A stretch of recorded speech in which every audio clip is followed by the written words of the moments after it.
One of the questions I get asked the most often as a tax professional is, what can I deduct as a small business owner or a self-employed individual?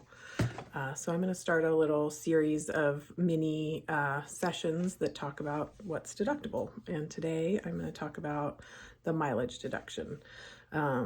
Deducting expenses for your vehicle is probably one of the most misunderstood areas of the tax code, and I'm sure that quite a few people who do their own taxes probably do it incorrectly. But I'm going to try to break it down to you and make it a little easier to understand. So first of all, if you have a vehicle that you use 100% in your business, never use it for personal use at all, that makes it easy. You can write off everything to do with that vehicle, so you can run it all through your business account. When you get gas, when you pay the insurance, when you get oil changes, all of that can get run through your business bank account.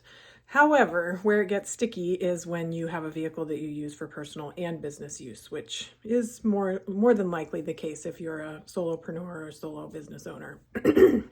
So in that case, you have the option to deduct actual expenses or use the standard mileage rate that's determined by the IRS each year. And the standard mileage rate is supposed to take into account the cost of fuel, the fact that your vehicle is depreciating while you use it, insurance, oil changes, all the things. So for either of those methods that you choose, if you use your vehicle for personal and business, you have to keep track of your mileage, because the mileage is how we're going to determine what percentage is business use versus what percentage is personal use. So the easiest way to do that is just to keep track of your mileage. Mile IQ is a free app.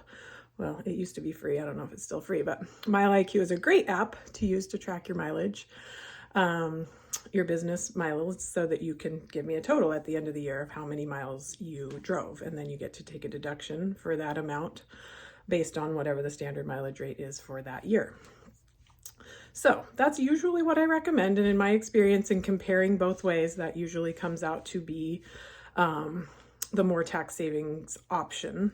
However, if you want to do actual expenses, like I said, you still have to track mileage, and then you also need to keep track of all the expenses for your car, and then they get prorated by that business use percentage at the end of the year.